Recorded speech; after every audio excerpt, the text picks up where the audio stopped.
أري أروح نكيل باكي أروح نبض بالروا أروح حايسة واو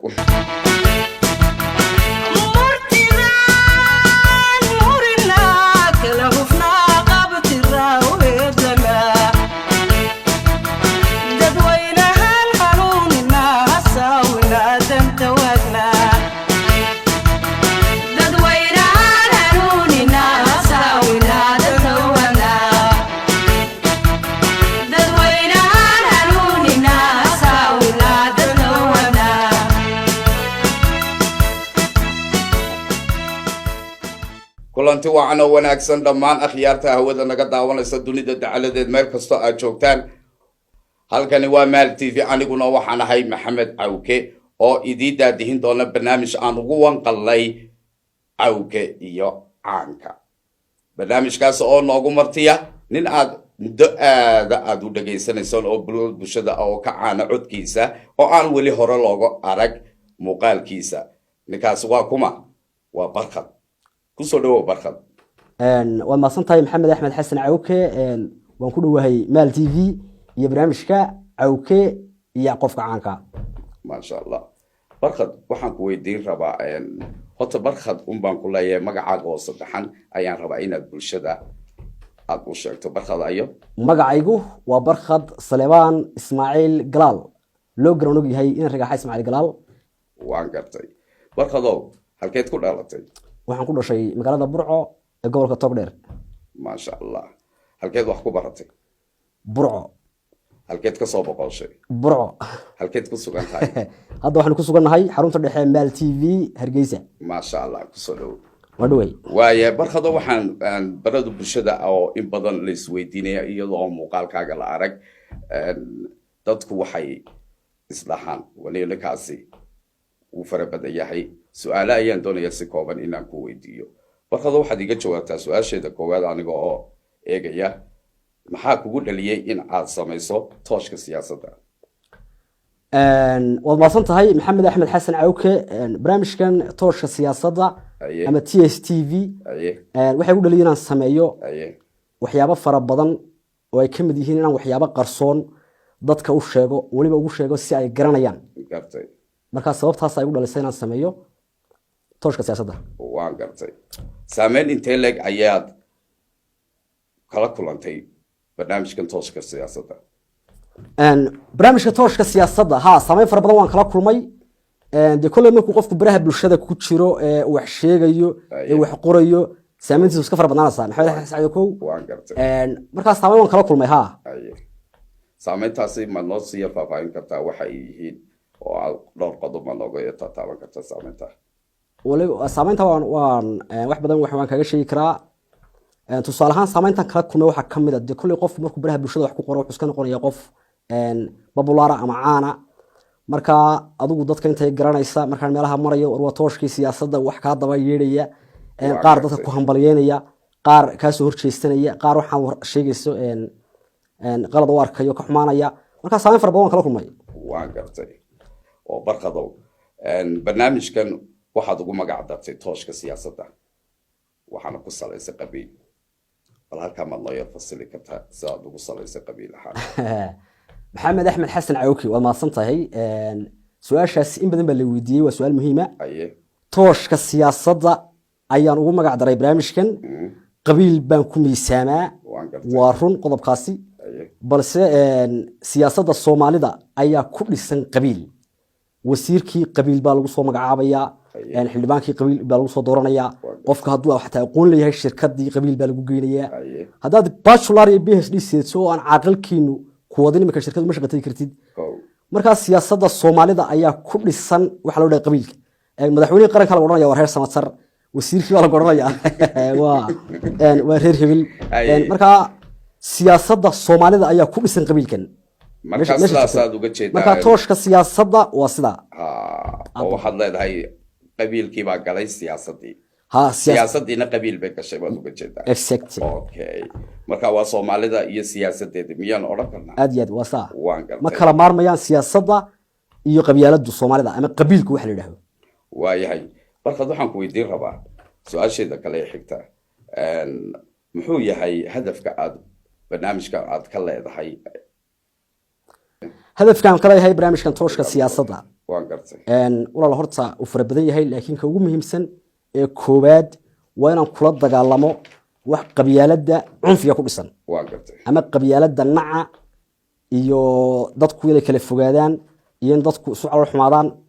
inaan qabyaaladda noocaas kula dagaalamo una bedelo qabyaaladda maadaama aan Soomaalidu iska daynin qabyaaladda aan bedelo wax natural ah iska caadiya comedy ama maada oo aan lama taabtaan ahayn waan gartay aad ma santa waayahay warqad waa sida aad u sheegtay maxaa ku hirgalay marka barnaamijkii aad samaysay maxaa ku hirgalay tooshka siyaasadda oo kaaga hirgalay barnaamijka tooshka siyaasadda uu hirgalay wuxuu noqday barnaamij saameyntiisa leh oo badaha ka talaaba oo halkan xataa Somaliland kaliya aan ku ekeyn ee gaadha macal deegaanada Soomaalida oo dhan meel kasta carreedii ka joogan marka waxyaabaha ii hirgalay ee aan imika ku sheegi karo waa in qabyaaladii ama wixii qabiilka la oran jiray laga baqan jiray iyo wixii la qaran jiray aan banaanka keenay in si natural oo caadi ah loo arko in lagu kaftamo inay maad noqoto inaan la isku nicin marka waxaan ku leeyahay waxyaabo badan baa ka hirgalay ujeedooyinkan ka lahaa barnaamijku marka barnaamij noocaas ah waxaan aaminsanahay boqolkiiba 80 waxyaabaha aan wasaasay ama sababihi aan u hindisay inay hirgaleen waa tahay waayahay gartay warqad waxaan kale oon ku weydiin rabay ereyo waxaa jira aad isticmaasho oo ereyo aad u hirgalay maqalka tooshka siyaasadda ereyadaasi oo ah aniguba waan isticmaala anigoo Maxamed Cawka waxaa ka mid ah xisaabta xashin mathematics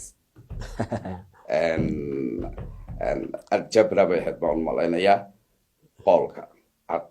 algebra qolacday go'da formula iyo waxaa kaloo jirtay balaqu ciyaadhay oo kale ayaa jirtay waxaa kaloo aad jirtay adkaatay iyaduna way jirtaan malayn ereyadaas oo dhan iyo qaar kaloo badan oo adiguba aad isticmaasho ayaa jira oo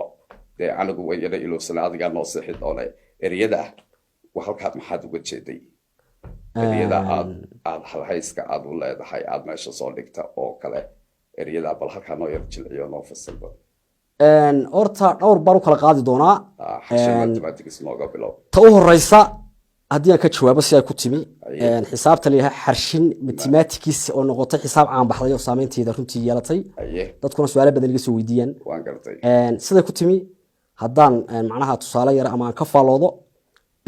madaxweynaha jamhuuriyadda Somaliland mudane Muuse Biixi Cabdi ayaa wuxuu jeediyay qodba sanadeedkiisii labada gole ee baarlamaanka waxaan leeyahay sanadkiisii labaad bay ahayd waan gartay marka wuxuu markuu marayay qodobkii ahaa miisaaniyadda qaranka ayaa madaxweynuhu waxa la sheegay xisaabta in aad isugu adag yihiin marka wuxuu miisaaniyadda dalkeena boqolkiiba 50 waxaan u isticmaalaa amniga difaac boqolkiiba 48 waxaan u isticmaalaa caafimaadka biyaha iyo baahiyaha asaasiga bal 50 iyo waxa sugaysaa 48 waa 99 way ay noqonaysaa marka xisaabtii boqoleedahay guud ee miisaaniyadda qaranka halba dhiman qoliyo mucaarada adugu ayaa yiri halkaasi xaguu ku maqan yahay ma halkii musuqmaasuqa madaxweynaha qaatay marka aad baa loo faaliyay waan fikiray xisaabtan horta madaxweynaha ku difaaciyay waan gartay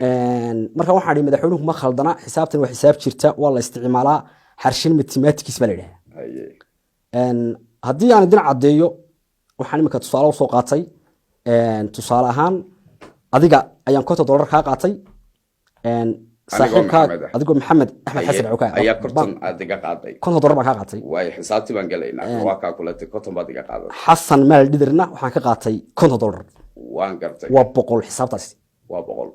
100 $100 baan qaatay bacda Hargeysa tagay shaar baan soo iibsaday shaarka waxa laga siiyay $790 $790 baa laga siiyay $100 waxay haray $3 $3 soo haray hal adaan ku celiyay hal waxaan u celiyay Xasan maal dhidir marka hal baa hadana soo haray hal baa soo haray halkii بريبيد بان كشبتay ana ku shubtay بريبيد waan gartay waa gartay ama qof kale aad ku shubtay ama qof baan ku shubtay tusaalaha marka adigu kon dorban ka amaaday hal baan ku celiyay lacag maxad u leedahay waxaan kugu leeyahay 49 xasan maal hal baan u celiyay konton waan ka hayay muxuu leeyahay 49 isna kugu leeyahay way 49 ugu waxay noqonaysaa 98 bay noqonaysaa halkii aan ku celiyay iyo halkii aan xasan maal u celiyay ku dar maana 100 buu raahay waa 100 buura halkii aan ku shubtay ayuu ka iibiyay xisaabta 100 baa de waa dheeraad ba wadheeraad de ma xarshi mathematics ba markaa waxa xarshi mathematics Allahu akbar yada marka jirta marna ku darta marka loo baahan yahay marna way ka jaraysaa marna way ku daraysaa aad waqti xisaabta xarshi mathematics sidaas ay ku timi feedback badan baa ka soo noqday dadku waxay ooga shaqee adigu dadkan waxay xisaabtan aniga iyo madaxweynaha iyo nin ku maqan koonfurta Suudaan baa yaqaan geeska Afrika ba xarshi mathematics baa dhaha wasta marka halka xisaabta xarshi mathematics sidaas ay ku timi haddii aan u gudbo algebra qol caday oo kale iyo go'da formula oo kale iyo adkaata iyo waxyaalo badan bay haayeen oo ereyadu aad bay u fara badnaayeen waxa kamid ahaa landere kar wada intaana wad iga way jirtay shirkadaasi horta adigu go'da oo kale markaan sheegayay macnaha waa marka siyaasad xisbiga wadani uu ku adkaado ama uu shax soo dhigo ayaan dhahaa xisaabtan waxa loo isticmaalay go'da formula algebra qol caday oo marka xisbiga wicid oo kale uu siyaasad soo dhigo oo siyaasadaasi ay u hirgasho ayaan saas kale u isticmaali jiray ama oran jiray wuxuu isticmaalay qol caday algebra qol caday sidoo kale iyo daboolaq iyo adigu waxyaabo noocaas adigu waa siyaasadii iyo xisbiyadii iyo waxyaabo xilliga ololahan ku jiray iyo campaignadii adigu baraan ayaan hindisay erayada noocan ta ugu adag adkaatay way jirtaa kelmadaasi kelmadda waxaan u isticmaalayay maxamedow adkaatay iyo fududaatay labaduba way jireen ma waan u iman doonaaye adkaatay xilligii doorashada lagu jiray campaignka doorashooyinkii baa la galay xildhibaanadii baa la doortay waxaa dhacday markii sida doorashada uga soo baxnay in asxaabtii siyaasadda ee Somaliland ay macnaha xildhibaanadii ka soo kala baxay asxaabta mucaaradka iyo kuwii muxaafidku ay isdaba maraan oo mucaaradka qaar ka baxo muxaafidka u galo oo haddana mar muxaafidka qaar ka soo baxo mucaaradka u galo isbahaysi waxbaa dhacay waxa kaloo dhacday markii hore ee doorashadu dhamaatay aqlabiyadda guud ahaan dalka golayaasha deegaanka iyo baarlamaanka waxa ku guuleystay asxaabta mucaaradka ayaa ku guuleystay isbahaysi bay samaysteen markaas sidaas ay aqlabiyadda siyaasadda dalka ku lahaayeen marka tusaale ahaan marba xildhibaan ka soo baxay isbahaysiga uu u galayay muxaafidka oo xisbiga kulmiya marka qoladii mucaaradka ahayd way ku adkaanaysaa maanta laba xildhibaan baa goostay oo u galay muxaafidkii marka adkaatay halkaas ay ka timi haddana qaar baa ka soo baxay oo u soo galayay isbahaysiga haddana way adkaanaysay war maantana adkaatay war miyaa adkaatay war ma sii adkaatay markii u dambeysay way adkaatay 11 ka soo baxay xisbiga u cid iyo wadaniba qaar kaga jireen waxay u galeen oo isbahaysi la samaysteen xisbul xaakimka kulmiye markay aad u adkaatay ku adkaatay mucaaradka waliba markaas ay hayd haddana waxaa dhacday adigu in ay qolo kale oo xildhibaanadii muxaafidkaana haddana halkan usoo galeen isbahaysiga marka laba isbahaysi baa dhacay isbahaysigii hore iyo isbahaysi dambe u cid iyo wadani aan u bixiyay wadcid iyo haddana u cid iyo kulmiye aan u bixiyay kudcid marka marba dhinacay ku adkaanaysay xisaabtu marka adkaatay halkaas ay ka timi waan gartay haddii aan gudbo su'aasha kale fududaatay waa xilligii adkaa ee marba xisaabtu adkaanaysay ayaanu ka soo gudubnay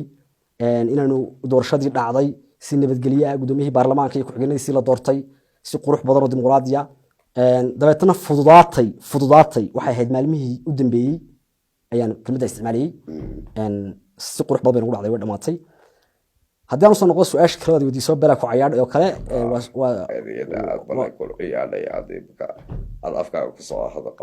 waa ereyska kaftana maxamed axmed xasan cawkow waxaa isticmaalaa nimanka puntland oo asxaabtayda ugu faraha badan ay ka mid yihiin runtiina ka mid a deegaanada ama beelaha aan ugu jeclahay dadka soomaaliyeed hadday noqoto kaftanka reer magaalanimada siyaasadda markay ciyaarayaan bahasha la yidhahda dubnadda ayaa haddii xajar uu waayo kaasi ama xajar markaa loo baahnaa uu soo dhigo oo dubno intuu saa dhigo odhanaya bela ku cayaadhay maxaa bartay marka halkaasay ka timi kelmadaasi astafurullah halkaasay ka timi way hirgashay oo waatan dee waxaa kale oo jirtay waariyaa ina bahalkan halkuu ka yimiday ma bahal baa dhalay سأبيه بين بحال كيلو بحال كان نوير جلعية محمد أحمد حسن عوكي ومعصنت هاي صاحب شيكada waariyeyna bahalkii waxay ku timi lafteedu waa arrin ka timi xagga madaxweynaha yahay Musabix Cabdi waan gartay madaxweynaha Soomaaliland anigu waxaan aqoonsanahay inuu yahay madaxweyne talented waan gartay oo talented ayaan u aqoonsaday ereyadiisa iyo khudbadihiisa iyo waxyaabo u jeediyo waan dhageystaa waan dhuuxaa waxbaan kala baxaa maadiya kaftan baan ka dhigaa marka kelmadda madaxweynaha ka faa'iiday waxayna ahayd sidaan filayo maalmaha kamid ah saraakiil ciidamada qalabka sida oo ku qalin jabinayay Daraweyne iyo meesha la yiraahdo Daraweyne iyo meesha la yiraahdo Mandheera labada mid ay had garmay laakiin labada dugsi midun bay ahayd ee tababarada marka waxa dhacday madaxweynaha wuxuu su'aal weydiinayay isagoo mikrofoonku hoos yaalo mid kamida rag garabkiisa tagna soo dhayn ninkaasi muxuu ahaa kabtankaasi marka ninka ku madaxweyne meelan garanayn waa ina hore haariye waa ina hore haariye wasoonayo Allah madaxweynuhu Allah hariyo mina baalkiiba mikrofoonka hoos yaala marka tii fikra karaad baan malaya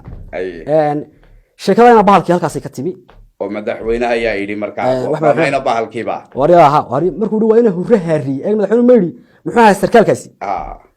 wuxuu madaxweyne meelan garanayn waa ina hore haariye marka madaxweynaha oo gartay ayaa yiri wariye Allah hariyo bahalkiiba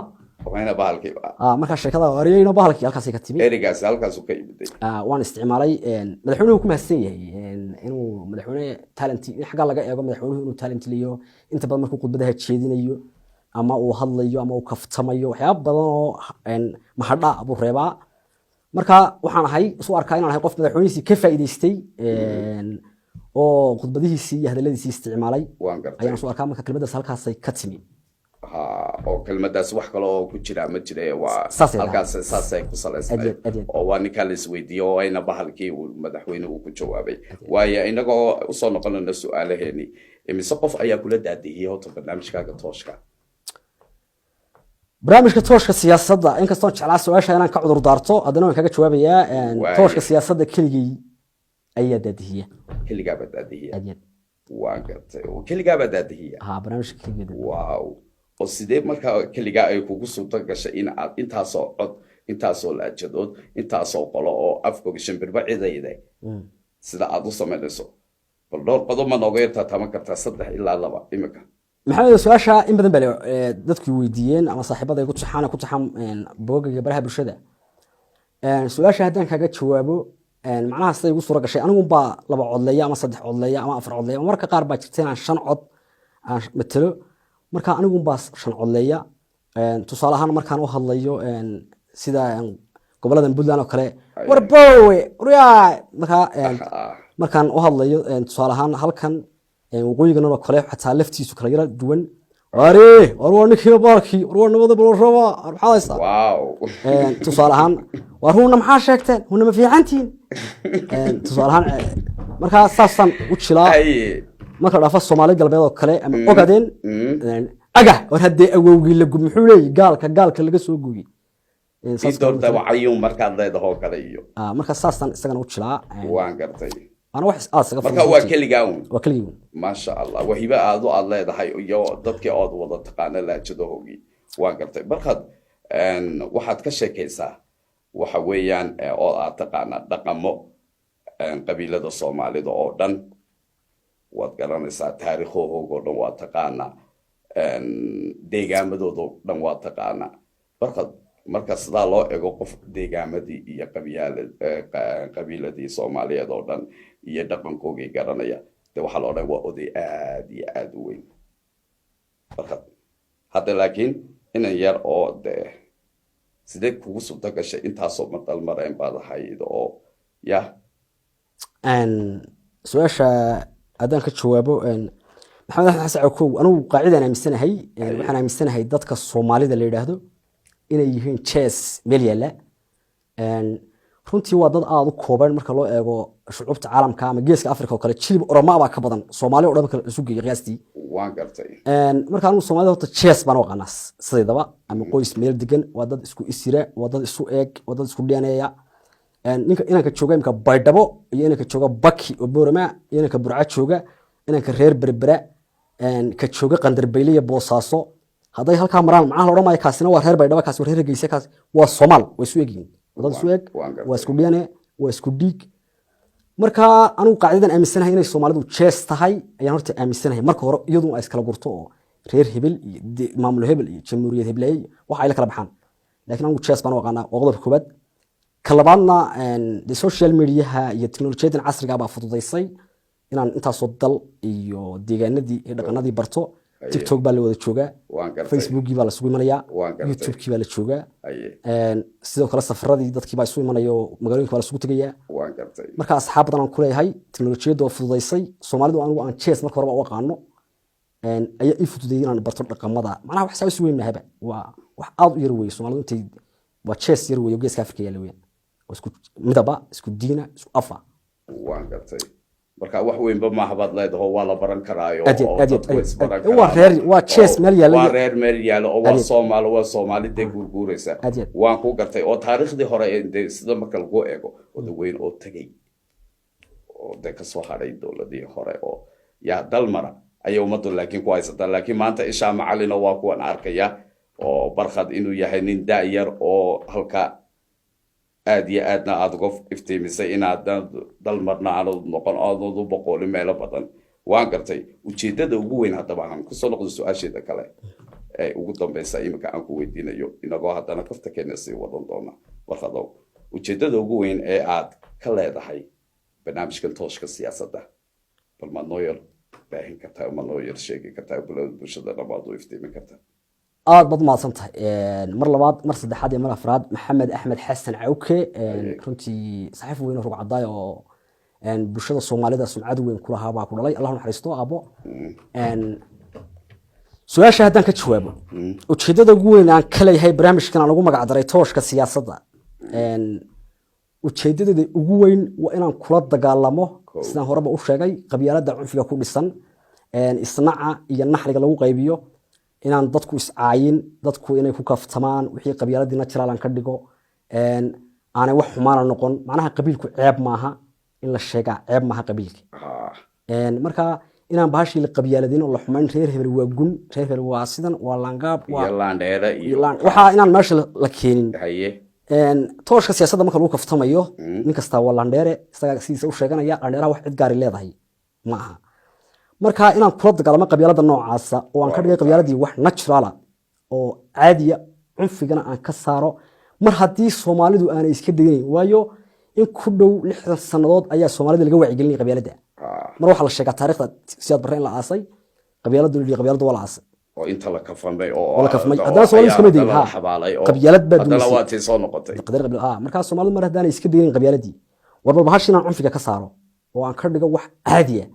oo lagu kaftamo mad comedy baa lagu dhahaa Englishka marka aan comedy u bedelo baashi qabyaalada la isku diri jiray dhiga ku daadan jiray dawadiga metelba ka dhigay mar haddaan la iska deynayba qabyaalada joon dhig ku daadan waan gartay la iskuna nicin lagu kaftamo laga sheekeeyo waxna aan la isla harin marka dadka aan u sheegay waxaan ku dhahaa waxaan idin hayaa qabyaaladii oo qalalan oo aan geel loogu soo gaban oo mid aan qoyaanba lahaynba marka hadafka weyn aan u sameeyay waa nooca inaan dadkayga maaweliyo oo aanay hadal ama shir jiraayado meel beel ku qabatay ama hadal beel ka soo yeeray ama hadal qof mas'uul ka soo yeeray reer ku salaysan waan daawadaa waan ka cunfigan ka saaraa waxaan ka dhigaa wax comedy caadiya wala daawadaa halkaas ku soo afqaa marka ujeedada ugu weyn aan kale ugu badan ee ku daawada ayaan ahay oo marka aan comedy-ga aan u baahanahay waa si wacan walaalo waad ku mahadsantahay sida quruxda badan ee aad u iftiimisay aad badan bulshadana imika aad daaha uga qaaday mar hore yar baa ka dadneed moogtay waa si wacan walaalo aniga laftigayga horta toosh baan ku daba hayayba halkaan ku yar noqonay oo tooshkan toosh daba hayaayo indhahan toosh kaga shiday maanta laakiin waan iga indhaha toosh kaga shiday aad iyo aad baad ugu mahadsantahay muuqaalka aad na siisay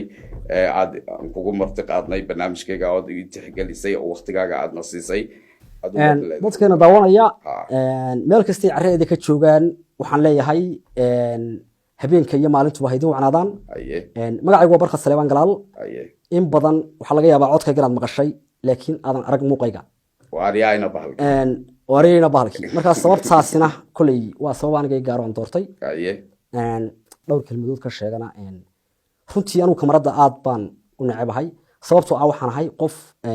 dee bulshadiisa ku dhex jira waan gartay dad igu xidhan oo asxaabtayda oo daawanaya baan kursiga wixiga sidaas kale la fadhiyaa aan garanayn baskaan la saaranahay hudheelkaan la fadhiyaa maqaaxidaan shaah ka wada cabnaa masaajidkaan ku wada tukanaa marka haddii aan live soo galo ama kamaradan oo kale aan soo hor fadhiisto dadku way ku baranayaan war waa tooshkii siyaasadda hayay meelaha liiga yaqaan runtii ama sida dadka imika igu xidhan oo adigu ilaa 150 ku dhow de intay taqaanaa 10,000 ama 3,000 4,000 5,000 meelaha weeyaan waan gartay marka waariya ma tooshka waan iska kabaynaya oo jibaal magarasa inta badan de waan iska kaftamaa marka waxa jira walaal dadku waa sida faraha ma sina qaar hadalkayga ama barnaamijyadii waxaan ka shaqeynaya xataa de qalad u fahmaya jira waan gartay marka caqabada noocaas isaan iga horiman ayaan kamarada horta lagu dhacaa hadda waxaan leeyahay dadka waan islaamayaa meel kasta carreeyada ka joogtaan habeenkii maalintii waa haydin wacnadan caafimaad baan idin rajeynayaa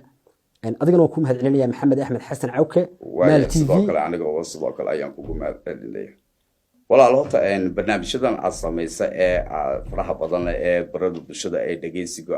aadka loo dhageystay barnaamijkii kugu saameynta badnaa miyaad noo sheegi kartaa barnaamijyadan aan sameeyo ee tooshka siyaasadda dadku waxay sheegaan horta saameynta dadkaa sheega waan gartay macnaha bulshada ku xidhan adigu ma arki karaysid waxyaabaha aad ka hadasho laakiin dadka ku xidhan ba sheegay marka barnaamijyada horta aan soo dhigo inkastoo dadku ay yidhaahaan barnaamijkii ka dambeeyey uu ka saameyn badan yahay ama uu ka iftiin badan yahay tooshku caawa iftiin badanaa bay dadku odhanayaan kii aadka ugu iftiinka badnaa laakiin barnaamijyadii aadka u faafay iftiinkiisuna aadka u tooshku siyaasadda uu aad ugu iftiimiyey waxaan malayaa horta qaar baa 1 milyan gaadhay laakiin barnaamijkii aan soo dhan karo mid iyo labaadaan ka soo qaadso barnaamijkan ka sameeyey markii la doortay ra'iisul wasaaraha jamhuuriyadda federaalka Soomaaliya mudane Roble uu magacaabay Farmaajo Roble oo habar gidira oo mucaarad ahayd ayaan barnaamijka ka sameeyey waa nin cararaya marka aad buu ninkan wardiya habar gidira isu soo baxa oo ra'iisul wasaaraha inoo magacaabay uu dhacaya uu ku fayay burahaas kale cararaya waan gartay marka dad baa ka hor imaanaya ra'iisul wasaaraha inoo magacaabay war sacado war saruuro war waa ordayaaba asburdiya ra'iisul wasaaraha inoo magacaabay isu soo baxa war filadeena gali barnaamijkaas oo aad buu faafay Soomaalidana meel kasta carreeyada ka joogan uu gaaray runtii taageero fara badan waan ku kasbaday barnaamijka labaad ka ay soo raaca way badan yihiin barnaamijyo fara badan baa jira si barnaamijkan aan soo dhan karo uu faafay ama dadka waxa jira barnaamij aan qof barnaamij waxa jira aan sameeyey oo qof faraxsan oo qoslaya mooyaane aan waayba qof ka cadhaysan waa barnaamijka balnoo sheeg barnaamijkaasi wuxuu ahaa laandheera karka iyo aad markii weydiinaysay waan gartay maxamed su'aasha waan ka booday markii markaa haddaan ku noqdo halkii laandheera karka laandheera karka waxaa doorashooyin baynu gallay doorashooyinkii markaanu gallay reero fara badan oo laandheera sheegan jiray ama laabta garaaci jiray baa iska waayey golayaashii wakiilada iyo deegaanka qaarkood ba adigu golayaasha wakiilada ugu muhiimsanaa bay iska waayeen reerahaas marka golayaasha wakiiladu waa golayaasha waa golaha baarlamaanka ma Somaliland ba ma Somaliland marka reero fara badan oo daan waxa ma qariye sida reer Suulo oo kale saman oo kale nimankii reer Daahir oo kale nimankii Nuux Ismaaciil oo kale oo dilaabta garaac jira afka saab taagay waxaan nimo la dheera Allah hayay ayaa guriga wakiilada iska waayay marka barnaamij baan sameeyay barnaamijka waxaan wareysanayaa nin aan ku sheegay markaa inuu yahay xildhibaan Nuux Ismaaciil oo dhacay oo meel laamiya saa cararaya ayaan gaari ka daba ka haysanaya marka waxaan leeyahay barnaamijkan waxaan ka duubay xildhibaan Nuux Ismaaciil ah oo golihii wakiilada iska waayay oo dhacay dabeedna magaalada Dabayl uga baxay marka waan wareysanayaa Nuux abal Nuux arwa Nuux baa shooranaya niyo golihii wakiilada anoo Nuux Ismaaciil iska waayay marka Dabayl baan uga baxay magaalada bal yeersu bal adigu barnaamij noocaas aan duubaya waan gartay marka waxaan leeyahay Soodig laandheeraha maxaa dhacay waan gartay Nuux Ismaaciil siibad golihii wakiilada iska waayay wuxuu oranayaa war ma maqli jirtay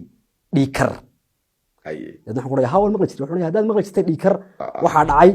laandheera kar baa dhacay buu leeyahay laandheera kar marka laandheeriyo dhan baa karay marka dhiikarkii laandheerihi oo dhacay baa karay buu ayuu laandheera dhiikar maqli jirtay laandheera kar baa dhacay marka Nigeria ku gelayaa anoo Nuux Ismaaciil haddana golihii wakiilada faraha ka taagay laandheeri baa karayba laandheeri kar buu leeyahay waan ka baxay marka laandheera kar baa ayaa dubay horta laandheera kar halkaas ku timi barnaamijkii aan qof qoslaya mooyaane qof kalena feedback iga soo celin buu ahaa barnaamijkaasi nuux ismaaciil baan ka duubay xildhibaan nuux ismaaciil oo dhacay baan ku matalayay barnaamij kale oo isna saameyntiisa leh wallahi way badnaayeen hal barnaamij ayaan ku yar xasuusinayaa barkadow barnaamij aad leedahay waa niyo mataqaanid reeraha sida looga shubto barnaamijkii ninkii shaaxa karsanayay yar xasuusooto u jiray barnaamijkaasi u jiray waa barnaamij maalin beesha ayuu kaga hadlayay beesha ayuu iyo beelaha siyaabaha looga garanaysaa loola noolaaday ama looga shaahee dee waxay ayaan ku dhibiyaan reer kasta ruuxmayo marka barnaamijku wuxuu ahaa markaad sacad muuse oo kale doonaysa maanta inaad ka qaysho oo aad ka tirsato oo aad qaadka ka qaadato waryaala war waa nimankii sacad muuse war waa nimankii ilbaxa hayaay waa nimankii dadka dhoofi jiray masay furayaan soo furayso war waxaa ninkii la yaqaanay oo saad ma leedahay markaasay u wada shubayaan markaasay ruuxmayaanaha garxaystoo kale markaad doonayso siiba habar yoonistoo kale markaad doonayso inaad baadhato oo maalinta ay saadaadka baadhaan waraan waa nimankii habar yoonis waa nimankii gaal australia lahaa hayaay waa nimankii daareelaa doolo deganaa masay kuna soo furayso saad ma leedahay iyo dahab ma leedahay markaasay aad kaga shubanaysaa iyagana markaasay kaga shubanaysaa marka barnaamijkaasi noocaas ahaa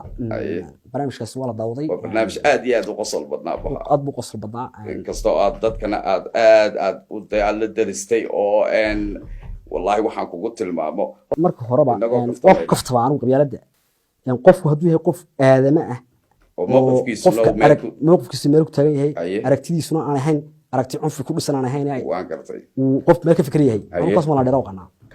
marka qaacidada laandheera iyo laangaab ma aaminsani anigu waan ku kaftamaa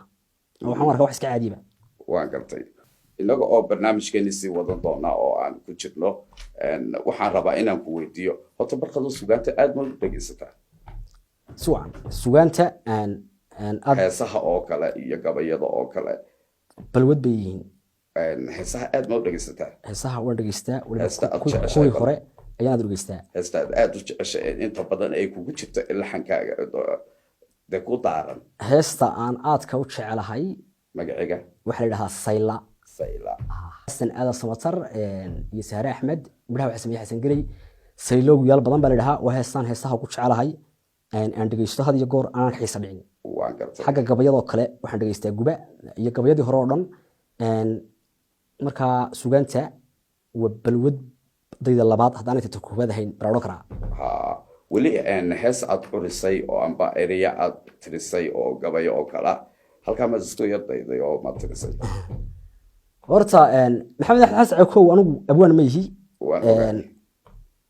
dadka waxa la dhahaa abwaannimada kulay teetalo fara badan bay leedahay waan gartay marka abwaan ma yihi iminka intii dee adigu soomaalidu ay isdhex yaacday waxaa la biliqaysay waxyaaba fara badan waan gartay dhowr iyo 20 teetal aan ka sheegi karo sida macnaha abwaan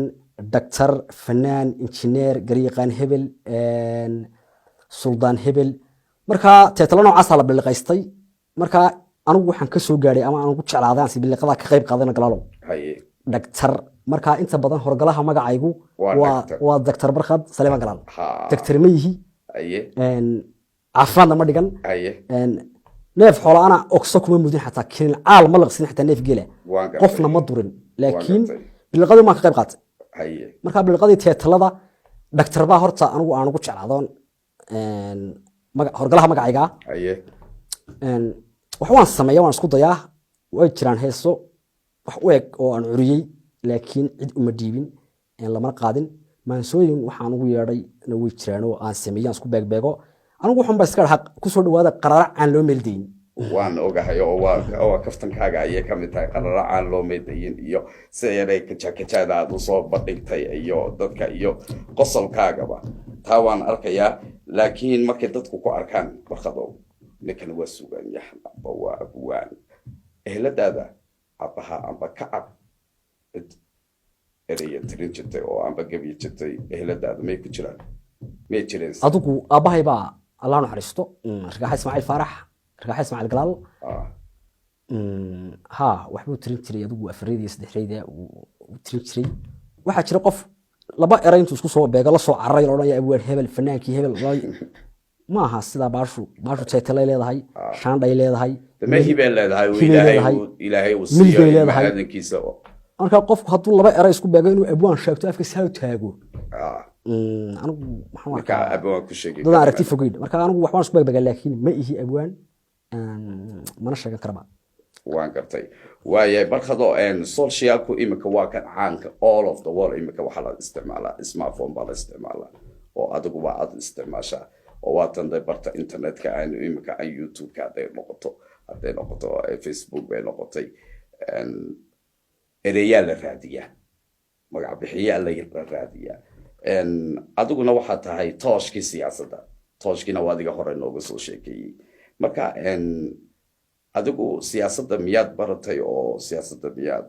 wax ka yar taqaanaa maxamed axmed xasan cawke saaxiib waa su-aal wanaagsan haye maanta waxaa jirta siyaasadda soomaalidu horta anigu siyaasadda balwad bay tahay inaan indhaindhayo siyaasadda soomaalida iyo tacaalamkaba oo aan dhegeysto oo aan garanaysaa wararkaan dhegeystaa dadka weyn baan la waraystaa ayaan waraystaa dadkaan dhegeystaa websaydadan galaa waxbaan akhriyaa taariikhahan raadiyaa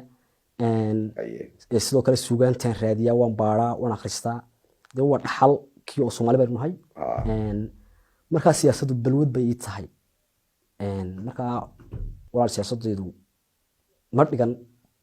fakal politicalan ka baxayna ma jiro laakiin siyaasadda soomaalidu waa iska fashil maalin dhaweyd gudoomiyaha xisbiga ucid injineer faysal cali waraabe shir jiraayad iyo cirri wada qabanayn buu lahaa war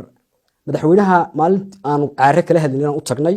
bal lagu yiri habeen cirkaa soo dimiso dabeedna waxaan warnay qaranku miyaanu sir ba lahayn siyaasadda qaranku miyaanu sir lahayn oo marka haddii la sir qoonso miyaa la soo miyaanu sir lahayn oo waxyaabo macnaha birmageedahay meeri jirin marka siyaasadda soomaalida meel kasta carri idinka ka joogto soomaali galbeed ha joogto jabuuti ha joogto koonfurta soomaaliya ha joogto bartamaha ha joogto teena waa fashil wax iska cad waxa istiraaxeen wixii axadiyada wada gasheen siyaasiga ma siyaasaddu waa sir waa political halka imika aad lahayd dowladii ayaa oo aad imika ucid aad ka sheekanaysay gudoomiye faysal cali waraabe kaliya ma waa siyaasadda soomaalida meel kasta ha joogto oo iyada oo dee fashilan oo cirka ayay soo duminaysaa madaxweynaha puntland baa lahaa waxaa la soo hadlay maxamed cabdilaahi farmaajo waa madaxweynihii qaranka waan gartay waa halkii u sarreysay wuxuu telefoonka kala soo hadlay wuxuu yiri waadiga ilaaha hal gaadho 8 February hawiye way ku soo daadanayaan waxay soo daatay ma aragtay bii guri bur macnaha dani baa oranaya uu soo garaaco miyaad aragtay hawiye iyo wax meelaha iga soo galgalayo madarkiis waan gartay macnaha qaranku meeshu doonaha joogo waxaan siyaasadda lahayn inay sir yeelataa wanaagsan marka waa iska fashil marka siyaasadii Soomaalidu way balaqan tahay waxdaha oo ka saarayayna maaha oo dadana maaha marka waxaan bulshadana aan badda siyaasiyiinta aynu waxaan oo farin aad u diraysaa ma aha qodobkaas waa muhiim oo in ay siyaasadooda ma siyaasadooda sir yeelato waanu garanay waaye barkhadow siyaasadooda inay sir yeelato weeyaan wixii sir la ayaa sumcadda kowdhe barnaamijkeenuna waa tooshka siyaasadda oon toosh dabahayay oo aan toosh indhaha kaga shidayo waxaan ku weydiin rabaa su-aashan cirdumayaasha waxaan filayaa inaad u jeedo habeen cirka soo dumiya cirka soo dumiya barnaamijkaasi markuu soo baxay faysal shirka jiraayad qabtay uu sidaa u sheegay anigu waan fikiray kulli waxaan hayday qof public figure ama ummaddu dhageysato markaas si aanay habaryonis lafteedu ugu arag barnaamijkii cunfi ama nacayb madaxweynaha ka soo yeedhay iyo ka sirtaa qarin waayay laftiisuna culayska uga dego barnaamij baan sameeyey barnaamijkaas oo ah habaryonis cirka soo dumiso markaa comedy baan ka dhigay markii hore wax adag buu ahaa marka si loo eego haddii siisa loo daayo waa hawl aad u adag madaxweyne qaranka dad qayb ka mid ah shacabkiisii inuu lahaa cirkaa soo dumiyaan ku leeyahayna uu yahay mas-uul qaran madaxweynahana culays bay ku ahayd gudoomiyihii sheegana culays bay ku ahayd reerka laftiisii dee naxri bay ku jar noqonaysaa ama fiira ficilta waan fakeray barnaamijkii waan bedelay barnaamij baan ka sameeyey layidhaha cirdumiyeenka habaryonis markaa nin meel fadhiyo oo nin u imanayo le war waa cirdumiyeenka habaryonis warba waran oo dabeedna odhanayo arne war ma jire iska daa muusan cirka ku soo duminanay leeyahay arne ka daaya arne ka daaya iska ciyaaraya madaxweynuhu marka barnaamijkii nooca ahaa waxaan ka saaray naxligii waxaan u bedelay comedy iyo maad baan u bedelay وبرنامج كلا لها عدوميها عدوميها هبريونس أنا كده وصود مية أنا كده يعني أي حساسي إنه رجوع تري دور شوي كي يوحي حسبية يوحي وأنا عاصر وأنا نحلي بين قلنا صحيح يلا نحلي بين قلنا مركب وين بدري وهذا كان كوميدي كده كوميدي بان كده ماد بان كده هل كي بكسو أفكو أي برامج كاسي إن دبلغ موضة هذلين وريك ولا مسلحة يقصد وسود من يوليه معنا وركدا وطا ورها عالم كله حلي عربيين هبريونس وهذا يقول له عربيين مركب وإحنا عصا barnaamijka comedy baan ka dhigay maad baan ka dhigay naxligii baan ka saaray waan saafay waxaan ka dhigay wax iska caadi ba halkaas ku soo afgo'ay runtiina waxaan aaminsanahay inaan gutay waajib dadka aan dhageysta ama igu xiran iga saaran ama qof kasta Soomaaliya ba waan hadafyadayda marka hore aan wasaasay tooshka siyaasadda ay kamid ahay tani inaan wixii naxliga ka saaro kulay Soomaalida iyo reer tolkay midna qabyaalada imayo shirkadaha way soo qabanayaan waxbay soo oranayaan inaan wixii markaa ka saara meesha bedelo waa sababtan oo asal kamid ahayd waxa jiray barnaamij kaas oo kala oo waxaan filayaa taariikhdu inay ahayd markii uu xubnaa Colonel Dolal oo habar jeclaa waan gartay marka habar jeclaa yar hanjabaysay adigu niman suweer wala siiba Saacad Muuse baa shir jireed ku qabtay Gabiley barnaamij telefishinada ka baxay buu ahaa barnaamijka waxa ku jiray erey caan baxay oo ahaa akaya dhaxla galo erigaas oo ahaa aniga ba imika xasuustay colka waraf ma lagu dayay colka waraf ma lagu dayay shimbiro iyo shimbira ku jiray ma barnaamijkaas sheegaysa barnaamijkaas sheegaya barnaamijkaas markuu soo baxay xogaa cunfi buu yar lahaa marka loo eego xilliga uu ku soo beegmay leeyahay oo xidhnaa rag badan baana ka cadhoonayay oo iskala warkiiso ma waan gartay barnaamijkii baan u tagay waan duubay niman waraf sita marka qodan Saacad Muuse waxay oranaysaa qaranka shimbiraad ka tii wuxuu ka baxay TV-yada caadiga loo wada kale waa ogahay wadahay aniga waxa uu telefishin samada hawada ku jirana ma aha wax waan ogahay TV-ya liisan laba siiday barnaamijka ayaa siiday barnaamijka waan horano waan daawaday hay adiguna sad uma tashay marka aan ku soo daa haye marka qodan Saacad Muuse waxay qaranka shimbiraad ka tii habar sicid sheegay marka haye shimbirahana anagu waraf baan u samaysanay ko waraf baan qaranka idinka qabanana xabadii ku ridmayno haye barnaamijkaas ku soo baxay yara adigu bal inoo yelmatal adigu imika bilaabaya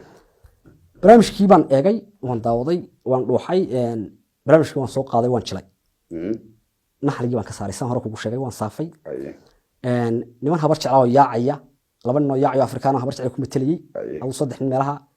niman kale oo iyana waraf yar sito oo saa niman kale oo iyana waraf yar sito oo lee war xasiigta nooca weyn u saar eriyada garanaysa وين حسيتي بعض كلا بحس قمعيدي ان F1 حسيت 36 ها 96 بهد معناها waxa 36 bambada leeyahay F1 ka ayaa ah 36 qumac sida caadiga marka xasiigti baan ka dhigayaa bam oo waasan de waxa galay yar baa ku dhigsan marka 69 baan ka dhigayaa xasiig 96 u saar baan leeyahay marka limankaas way yaacayaan war deera mool la gali war guriga dahabshiil la gali war ninkii hebel ma nool yahay marka mid saddexaad baa la yar waaya ka yar garanaysa ma lama war ma ninkii bala ma noola hadaan deera mool galin ma noola tan uu soo galay habar shalay maxaad iga soo yaacdeen kuwana warf baysa weeriyeen marka sheekadu waxa dhigay bal adigu sheekadii matalaya oo imika codkii wasiideynaya bal ku yar dhufo adigu sida admaada adigu markii qolada reer Gabiley shirka shiraaid qabatay qaranka shimbiraad ka tii haye shimbiraha anagu warf baan u samaysanay hadaanu shimbira ka baqayno garow ma naan beeraneen buu inkaas warf baanu qaranka idinka difaacnaa haye markaas Taliban baan soo jaray Saad Maxamed in yar oo baan yar ka soo goostay uu leeyahay bal waxaad naga hadlaysaa anaga warf baan badacna iska hadlow inay garay islaanti waxay tiri dadna ma lagu leeyahay niman Falastiina warf Saaleban dadna ku soo ayaan ka dhigay Gabiley xur iyo laba Afrikaan oo yaacay هنا وصار حسيت تواوين ترسيقسك كجبا عبدو كجبو قرية داوش اللي قال قرية داوش تاسه أي مركز برامج كوميدي من أول هل كيبور قصو أفضل أي شيء كذا قوة وحيلسوا هذا لين مسؤولة وكم ده مدح قمدية السمال اللي جوا وين مجلس سالك كشيء ما يو وصقر على مركز جرادي وأنكرت ولا صو هذا يسوي قصلي وحول عذر ورتعض مع سنتهاي وحنا نكره هبل barnaamijkaas markuu soo baxay suubada oo soo saareen dhiikar baan leeyahay aad baan uga carooday buu dhiiga u kacay macaan aad baan uga carooday markaas macnaha waxay uga hadlayaan barnaamijka marka aad duubtay tooshka siyaasadda uu ku soo baxay na waan caafimaaday buu 3 saacadood baan qosli war haye macnaha barnaamijkii markii hore aan ka carooday markii aad dib u matashay adigu aad ka dhigtay de comedy wallahi 3 saacadood baan qoslay buu dhigay waan caafimaaday buu caafimaad baan ka qaaday oo u dhageystay xasiid 96 waa iyo dhiman yaacaya iyo waa manool yahay marka runtii aad baad u mahadsan tahay biguuri barnaamijka dadka inta dheer garadka barnaamijyo fara badan oo noocaas inta badan kuwaan sameeyo dadka inta aragtida dheer waxaan aaminsanahay ama aan ogahay inay ugu soo hambalyeeyaan waa sumcad ahaan karaam ahaan qadarin ahaan dee adigu iminka imaa soo raadiseen soo maaha toosh baday kumaan daba hayeen oo indhaha tooshkaagama sideen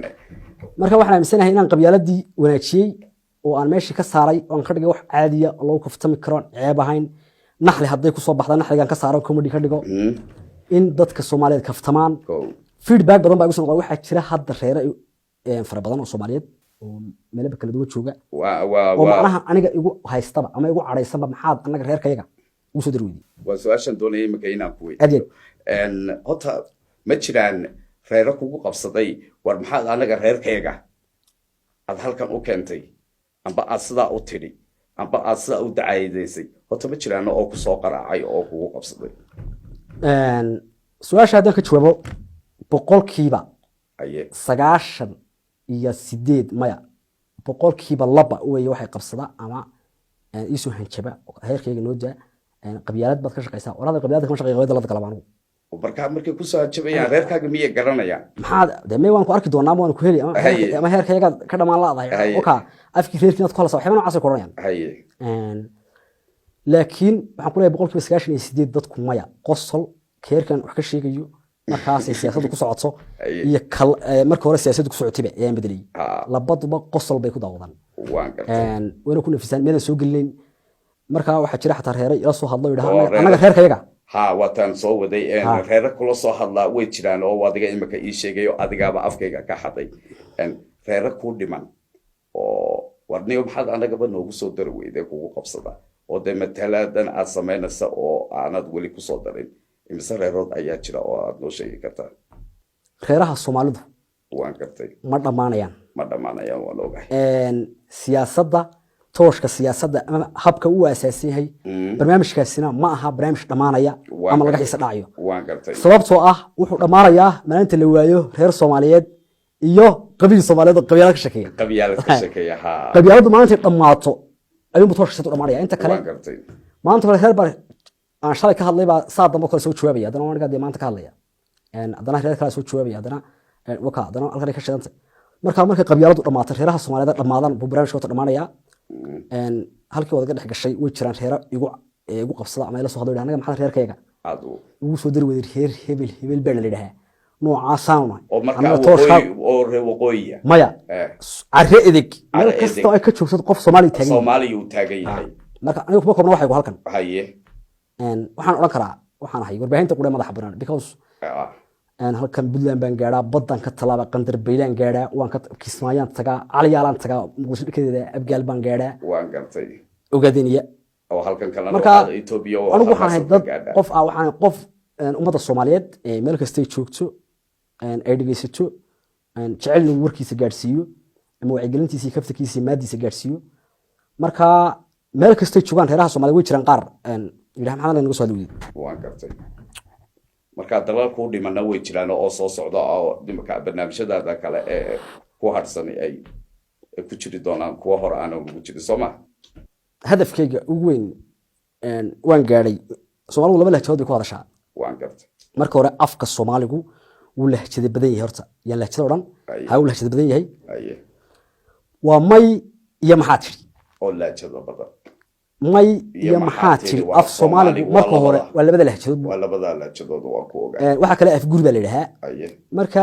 lahjada maxaa tiriga boqolkiiba 70 waan isla taagay toosh baan isla taagay waan ka hadlay soddon ka dhiman insha Allah inaan garan jeclahay insha Allah taala waxay soo haray lahjada mayga ee laga hadlo gobolada koonfur galbeed Soomaaliya inaan gaaro luqadooda barto siyaasadooda barto siday u kaftamaan barto xifaaltikooda barto waa ku tala jiraa casharkaas ugu socdaa inaan gaaran jeclahay baya bakool arin barnaamijka tooshka siyaasadana ay ka dhex muuqdaan waan gartay marka ma dhamaanaya hadina way soddon baaba ku dhimanba inta badan haa inta badan toddobaadkii kale waanu haynaa waa ku dhaweeyay haa oo de xeeb baabay noo harsano xeebtaa waqooyi baabay noo harsan adigu ciisahana waan gaadhaya waa dad Insha dhaqan Allahu Soomaaliyeed ta'ala. dhaqan bay leeyihiin taariikh bay leeyihiin gabayay leeyihiin suugaan bay leeyihiin xeer bay xitaa leeyihiin aad u adag marka ciisahana aad baan ugu dadaalay inaan gaadho oo barnaamijkayga gaadhsiiyo kaftankayga gaadhsiiyo wacyigelinteeda gaadhsiiyo saaxiibo badan aan ku yeesho aanu saragno insha allah inaadan reerna ahayna waa adiga halkaa ka iftiimiyo de ilma aadan Soomaaliyeed anigu oo Soomaalo dhan u dhaxeeya barkhas Salebaan haa barka Salebaan qof Soomaaliya barnaamij karaama istaadi aan ugu talagalay oo aan ugu magac daray oo aan lahaa reeriyahan xildhibaankoodu macnaha xisbigu ka soo baxay ka bixin baa gelaya karaamaysnaa macnaha waan gartay waxaa jira xildhibaan anaga jifahaan oo soo baxay marka oo adigu xisbigii ka tegey marka adigu iska kaftan bay ahayd marka adigu xildhibaankaagii ugu tallaabay bax bay ahayd aye waa kii xisbigii ka baxay uu ka soo baxay marka way heerka iyagu taasaa u dambeysay meyd maxaa u dambeeyay kala sii sido reer xuseen baa tahay ma gelisid garoonka haye ayaa ugu dambeeyay aad iyo aad waa tahay barkad iyada oo kaftarkii inoo sii soconayo waxaan ku weydiin rabay barkadoo horta niman madow ayaad ku dul odaysaa oo aad filmaantooda iyo sida isku leedahay markan daabshinna galgeliya waa ka gabo iyo waan cirkaan ugu soo damin SGT-dayaan iyo teeda kalena tii ugu dambeysay aan ku sheegay reerkii waxaa lagaga cunaaday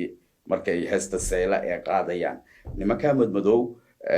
miyaad jeceshahay inaad ka gudubto oo aad marxalada oo aad u gudubto dad adiga kula mida oo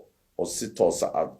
marsaxa intaad usoo istaagto oo life oo aad la jilo oo riwaayadaada toos loo jilo miyaad jeceshahay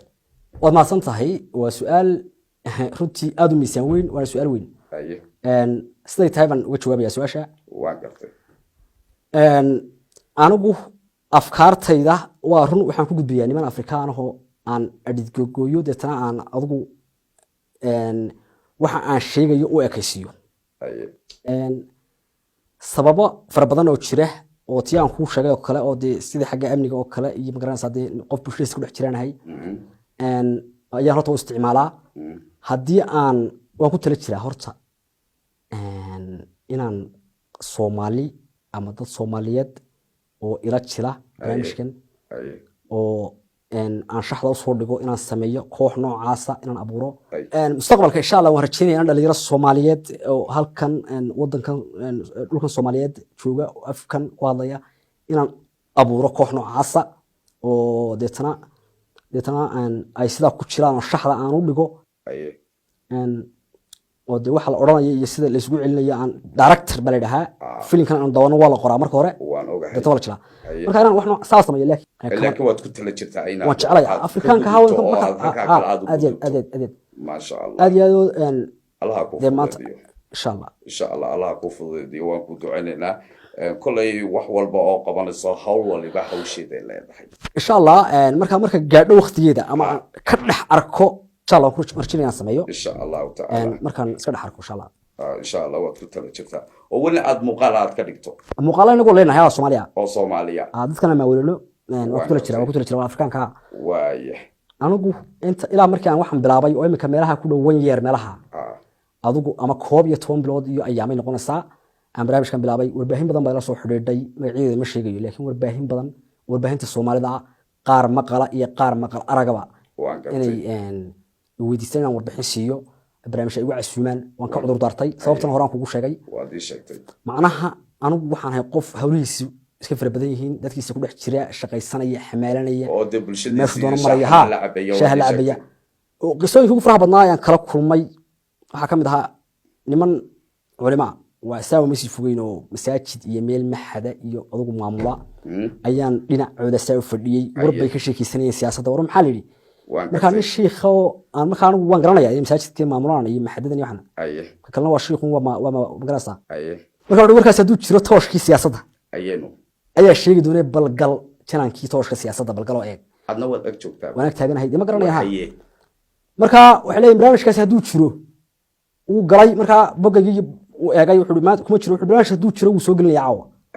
barnaamijkaasi hadduu jiro meel kaleba nigan ka doonin tooshka siyaasadda ka helnaa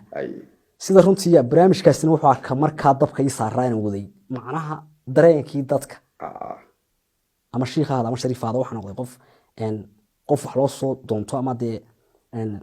ma garanaysaa dee war loo soo doonto warbaahin caalami oo kale marka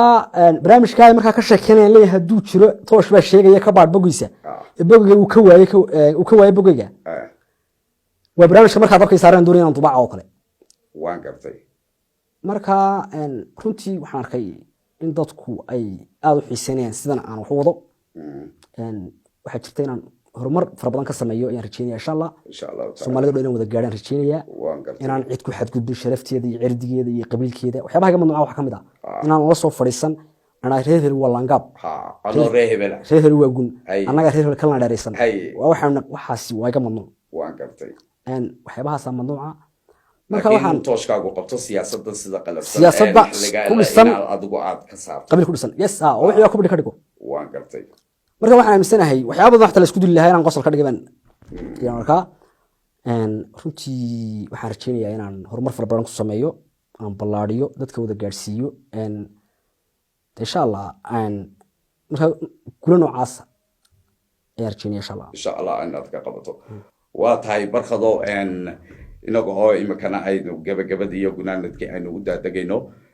bulshada ina daawanaysa ku jirta amba tooshka siyaasadda la socota ee dhegaysata